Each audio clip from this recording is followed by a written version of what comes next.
বিগত ফ্যাসিবাদী সরকারের আমলে অন্যান্য সকল প্রতিষ্ঠানের ন্যায় পুলিশ বাহিনীও ক্ষতিগ্রস্ত হয়েছে। বর্তমান সরকার বিশ্বাস করে পুলিশ কোনো বিশেষ দলের বা গোষ্ঠীর লাঠিয়াল বাহিনী নয়, বরং পুলিশ হবে জনগণের কৃত্রিম বন্ধু। আমাদের নির্বাচনী ইশতেহারে আমরা দ্ব্যর্থহীনভাবে ঘোষণা করেছি জননিরাপত্তা নিশ্চিত করা এবং পুলিশ বাহিনীকে দলীয় প্রভাবমুক্ত করে একটি আধুনিক, সেবাধর্মী ও মানবিক সংস্থায় রূপান্তর করাই আমাদের মূল লক্ষ্য। প্রিয় এএসপি প্রফেশনালগণ, আপনারা সমাজে ন্যায় বিচার ও আইনের শাসন প্রতিষ্ঠায় এক গুরুত্বপূর্ণ পরিবর্তনের সৈনিক। আইনের প্রতি অবিচল আস্থা ও দেশের নাগরিকদের প্রতি দায়িত্ব ও জবাবদিহিতাই হবে আপনাদের কর্মের মূল ভিত্তি। মনে রাখবেন, আইনের চোখে সবাই সমান, সেটি হোক কোনো রাজনৈতিক কর্মী বা প্রান্তিক কৃষক, যেই হোক। সেবা নিতে এসে কেউ যেন কোনো বৈষম্যের শিকার না হয়, সেই বিষয়ে আপনাদের সচেষ্ট থাকতে হবে। বর্তমান সরকারের প্রধান অগ্রাধিকার হচ্ছে আইন শৃঙ্খলা পরিস্থিতি নিয়ন্ত্রণের মাধ্যমে জনমনে স্বস্তি প্রদান ও শান্তি প্রতিষ্ঠা করা। আইনের শাসন প্রতিষ্ঠায় পুলিশ বাহিনীর ভূমিকা অগ্রগণ্য।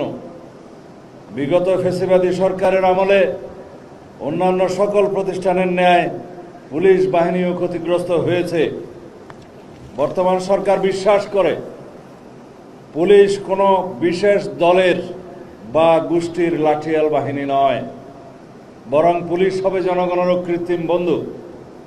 আমাদের নির্বাচনী ইশতেহারে আমরা দ্ব্যর্থহীনভাবে ঘোষণা করেছি জননিরাপত্তা নিশ্চিত করা এবং পুলিশ বাহিনীকে দলীয় প্রভাবমুক্ত করে একটি আধুনিক, সেবাধর্মী ও মানবিক সংস্থায় রূপান্তর করাই আমাদের মূল লক্ষ্য।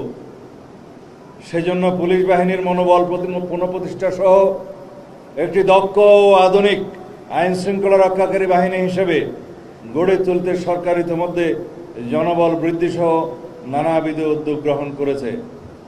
এর মধ্যে অন্যতম হল পুরস্কার ও তিরস্কারের নীতি চালু করা। এরই অংশ হিসেবে সাহসিকতা ও প্রশংসনীয় কাজের স্বীকৃতি স্বরূপ পুলিশের সদস্যদের যেমন পুরস্কৃত করা হচ্ছে, একইভাবে শৃঙ্খলা ভঙ্গ ও অপরাধের সঙ্গে জড়িত পুলিশের সদস্যদের বিরুদ্ধে ব্যবস্থা গ্রহণ করা হচ্ছে। প্রিয় কর্মকর্তাবৃন্দ, জনগণের সেবক হন।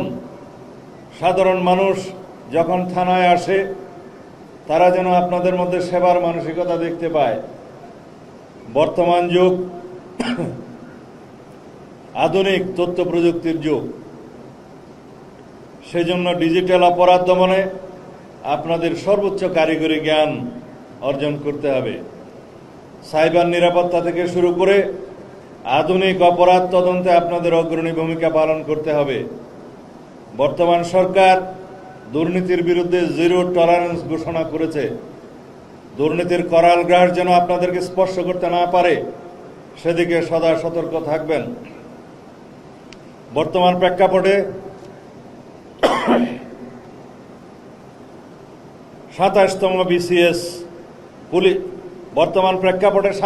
পুলিশ ব্যাচ প্রথম পর্যায়কে দেশের আইন শৃঙ্খলা রক্ষায় অগ্রণী ভূমিকা পালন করতে হবে। আমি বিশ্বাস করি 27তম বিসিএস পুলিশ ব্যাচের প্রথম পর্যায়ের প্রতিটি সদস্য দেশ ও জাতির প্রত্যাশা পূরণে নিজেদেরকে নিয়োজিত করবে। দীর্ঘ সময় বিভিন্ন পেশায় নিয়োজিত থেকে আপনাদের লব্ধ জ্ঞান, প্রজ্ঞা ও অভিজ্ঞতা বাংলাদেশ পুলিশকে সমৃদ্ধ করবে বলে আমরা বিশ্বাস করি। বাংলাদেশ পুলিশের ঐতিহ্য ও গৌরব ধরে রাখতে মুক্তিযুদ্ধের চেতনা ও 2024 সালের ছাত্র গণ অভ্যুত্থানের শহীদের আত্মত্যাগের প্রতি সম্মান জানাতে এবং একটি শান্তিপূর্ণ ও উন্নত গণতান্ত্রিক বাংলাদেশ বিনির্মাণে আপনারা ভূমিকা পালন করবেন, এই প্রত্যাশা রইল।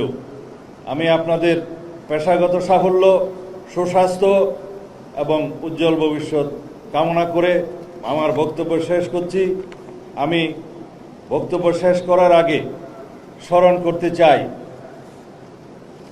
গভীর শ্রদ্ধার সাথে মহান মুক্তিযুদ্ধের লাখো শহীদকে, যাদের আত্মত্যাগের বিনিময়ে অর্জিত এই বাংলাদেশ। আমি শ্রদ্ধার সাথে স্মরণ করছি শহীদ রাষ্ট্রপতি জিয়াউর রহমানকে, যিনি মহান স্বাধীনতার ঘোষণা সহ সময় উপযোগী নেতৃত্ব দিয়ে দেশকে মুক্ত করেছেন।